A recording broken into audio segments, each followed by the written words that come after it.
Everyone, welcome back to my channel Paismala kitchen and beauty. আজকে তোমাদের সঙ্গে শেয়ার করব শীতকালে প্রচণ্ড আমাদের এদিকে ঠান্ডা পড়েছে। আর একটু দেখবে শীতকালে না তেলে ভাজা খেতে একটু ক্রেভিং হয়, তো তাই জন্য আজকে আমি বাড়িতেই বানাচ্ছি আলুর চপ। আর তোমাদের সঙ্গে রেসিপিটা পাইস বাংলা কিচেন চ্যানেলে আমি পোস্ট করে দেবো, তোমাদের আশা করছি ভালো লাগবে। রেসিপিটা খুব সিম্পলভাবে আর তৈরি করব। তোমরা তো দেখতেই নিলে যে আমি টুকটাক কাজ শুরু করে দিয়েছি। এটা তোমাদের সঙ্গে শেয়ার করব রাতের থেকে যে সমস্ত টুকটাক কাজগুলো থাকে সকাল অবধি বা দুপুর অবধি খাওয়ার সময় কি কি করে থাকি সেগুলোই তোমাদের সঙ্গে শেয়ার করব।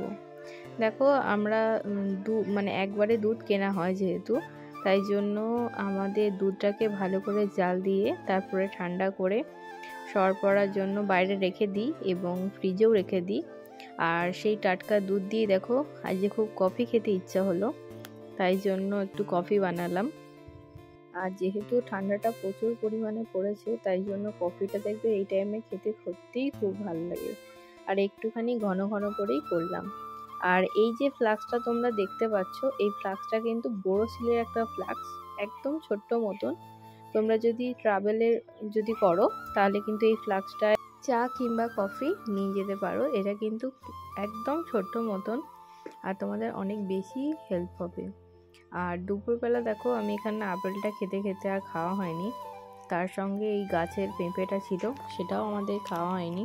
আর এই পেঁপেটা এতটাই মিষ্টি, পেঁপেটা খেয়ে কিন্তু সত্যিই জল খেতে হবে। আর এটা কিন্তু একদম অর্গানিক আমাদের সার দিয়ে তৈরি এই পেঁপে গাছটা, আর তাই জন্যই হয়তো এতটা টেস্ট। আগের ভিডিওগুলোতে তোমাদের কী কী সার ব্যবহার করে গাছে সেটা শেয়ার করেছি। দেখো এই যে চপ বানিয়েছিলাম এর ভিডিওটা কিন্তু অলরেডি তোমাদের আমি শেয়ার করে দিয়েছি পাইস বাংলা কিচেন অ্যান্ড বিউটি চ্যানেলে, তোমরা অবশ্যই একবার চেক আউট করে নিতে পারো। আর খেতে কিন্তু সত্যিই দুর্দান্ত হয়েছিল, একটু ইউনিকভাবে এই রেসিপিটা তোমাদের সঙ্গে শেয়ার করেছিলাম। আগের দিন আমাদের এখানে গুগলি বিস্কুট এনেছিল, তো এটা হচ্ছে ব্রিজ ফার্মের একটা গুগলি বিস্কুট, কাদের কাদের ফেভারিট তোমরা অবশ্যই জানিও। এখন দেখো সকাল হয়ে গেছে, আমরা উঠে পড়ে আমি ফ্রেশ হয়ে নিয়েছি। তো এখানে ব্রেকফাস্ট করে নিলাম। ব্রেকফাস্টে ছিল দোকানের কচুরি, আর তারই সঙ্গে আজকে হেয়ার ওয়াশের দিন ছিল। তো আমি এখানে একটা জবা ফুল আর অ্যালোভেরা তার সঙ্গে মেথি সমস্ত কিছু দিয়ে আমি একটা প্যাক বানিয়েছিলাম, সেই প্যাকটাও অ্যাপ্লাই করে নিলাম। আর এরপরে তোমাদের সঙ্গে শেয়ার করছি, দেখো দুটো সানগ্লাস কিনেছি, এটা অফলাইন থেকে কিনেছি কলকাতা থেকে। তো এই দুটো সানগ্লাসই আমার খুব ফেভারিট। আর ওইদিকে যে ব্রাউন যে খাপের দেখতে পাচ্ছ ওটা কিন্তু আমার পুরনো, দুটোই একই জায়গা থেকে কিনেছি। আর এটা হচ্ছে নতুন।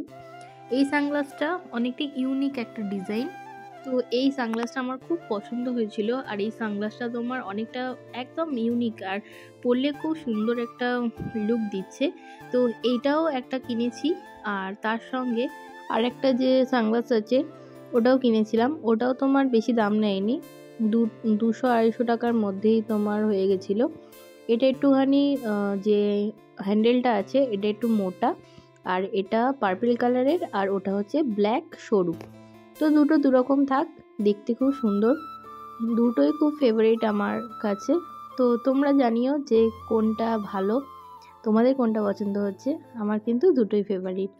এরপরে দেখো আমাদের আজকেই লাস্ট ধান ঝাড়া, তো এখানে সমস্ত রকমের মেশিনপত্র। আর এখানে কালকে তোমাদেরকে দেখাবো যে কুটি মারার যে গাড়িটা কেমন হয়, সেখান থেকে কি কি ধান আসে। আর আজকে দেখো সমস্ত খড়ফড় ঝাড়া হয়ে গেছে, এরপরে মেশিনটাকে তুলে ওরা রেখে দেবে ভালো করে পরের বছরের জন্য। তো কিভাবে রাখছে না রাখছে তোমাদের সঙ্গে সেটা পরে শেয়ার করে দেবো, আমাদের গোডাউনেই থাকে। আর এই সমস্ত মেশিনে ধান ঝাড়া শেষ। আর অনেক জায়গায় দেখেছি যে পিটিয়ে পিটিয়ে ধান ঝাড়া হয় কোনো পাটাতে, আমাদের এখানে এরকম আজীবনকালই মেশিন দিয়েই ধান ঝাড়া হয়। আর দেখো কত ধান পড়ে আছে আর কত ধান কুটি সমেত আছে, ওই কুটিগুলো সমস্ত জায়গায় এক জায়গায় জড়ো হয়ে মেশিনের সাহায্যে তোমার আবারও ধান বেরোবে।